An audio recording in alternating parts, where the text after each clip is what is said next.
You want your foundation to last over 12 hours, this is what you do, honey.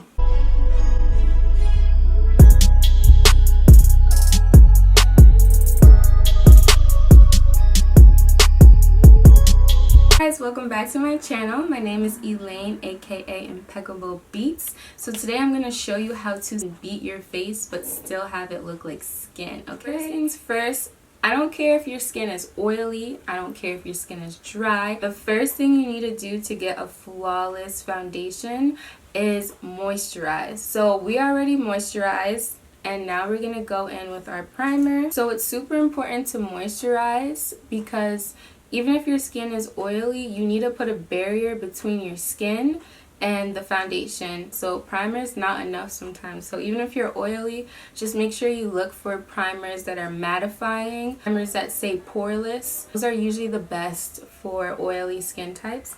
I have dry skin, so I go in with hydrating primers. So if you have dry skin, you definitely make sure you moisturize because foundation kind of sucks the life out of your skin. We're just gonna rub that primer in. I'm using the Fenty Beauty Soft Silk Primer. It is so hydrating and it smells, I don't want to say it smells good, but it doesn't smell bad. So I'm going to go in with the Fenty Beauty Pro Filt'r Hydrating Longwear Foundation. This is in the color 420. You always want to start with just like a little bit and then work your way up, because if you apply so much on, you're just going to have a really hard time blending it. So start small. If you need more, then you can go back and add in some more foundation. The next step to having the flawless foundation is using a clean brush. I know people struggle with using clean brushes because some of y'all, you know I'm talking about you. If you clean your brushes, I'm happy. And your skin thanks you. If you don't remember the last time you washed your brush, that's a problem. Because one, you're gonna break out, and two, your foundation can't blend flawlessly because you have caked up foundation left in the brush. So you always wanna go in with a clean brush to get the best results. I know washing brushes is a headache, especially with soap and water and having to wait for it to dry. So what I use is this Cinema Secret makeup brush cleaner. So I love this, especially when I'm doing clients, because no one has time to wash brushes with soap and water. I put mine in this little squirt bottle. I use it to sanitize. It has alcohol in it, so that's what gets the bacteria out. And it's quick drying, so you can literally spray it, clean it. You clean it on the paper towel and you're good to go, and your brush is clean and germ free. So now we're just gonna bounce the brush against the skin. You don't want to smear the makeup all over the place because then you're gonna get streaks. And don't forget to get under your chin, and some days get past your neck. I'm not really going outside, so I'm not gonna drag it down, but you always want your foundation to blend because you don't want to look like The Mask. Is that the name of the movie? The guy with the green face? You don't want to look like that. If I could have a million wishes, one of my wishes would be to sing, because when I sing, glass breaks. Thanks to my mom, she can't sing at all. After you blend out your foundation with the brush, you want to go in with a beauty blender. So this is the Japanese beauty blender. They used to sell it at Ulta, but they don't carry it anymore, so you can get it from Walmart in a 2-pack. You're welcome. So you just want to use this to go over what you just buffed out with your brush, because it just gives you a natural look, if that makes sense. You want to get a concealer, so your concealer shade should always be 2 shades lighter than your skin tone if you want to get a highlighted look. So today I'm going to be using my Hourglass concealer, and the color of this concealer is the color Umber. So when you use your concealer, a little goes a long way. This is a full coverage concealer, so you don't want to put too much at a time. Be very light-handed with makeup. You can always add more. So I put some on my nose and the top of my mouth and my chin and a little bit on my forehead. So then we go in with our beauty blender. I always start with my chin, my upper lip, and my nose. So when you blend your concealer out with the sponge, you want to bounce it against your skin like this. It's literally a bounce. It's not a push. You don't shove it into your face. You don't drag it. You literally just quickly bounce it on your face. And then I like to let my under eye sit a bit. I let it sit for like about a minute or two, so that's why I blend out other parts first. So when you bring out your concealer, you don't want to bring it too far up. You want to mostly keep it right here, because this is where your bags are and that's where it starts to crease first. And then you want to take the butt of your beauty blender and blend out the rest, so you're not bringing up too much concealer at the top of your face. You see how that looks so seamless right there?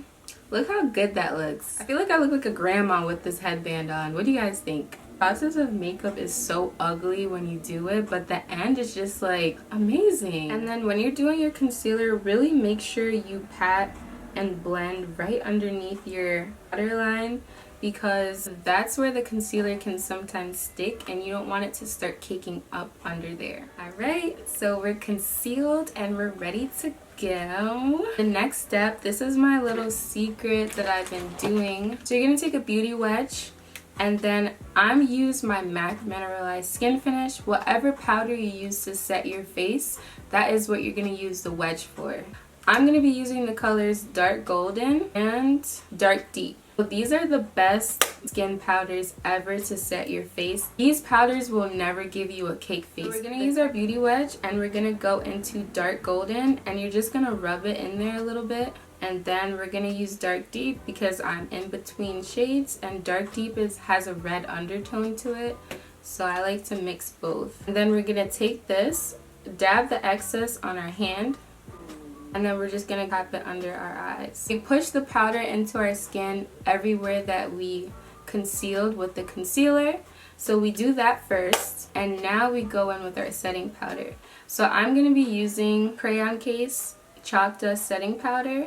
I used to use Laura Mercier, but I prefer a colored powder because it just blends easier to the skin and it gives you less flashback than you would get with like a white powder. So I use the other side of the beauty wedge, and we're gonna dab the excess off again, and we're just gonna lightly press it in there, our nose, everywhere where we highlighted. So you want to set the concealer because you don't want it to crease. So now we're going to go in with a fluffy brush. So any fluffy brush that you have, that works. And we're just going to tap in / wipe off the excess. So I tap it off because you don't want to brush it off. That's going to leave streaks and you're just going to take away all the hard work you just put into concealing your face.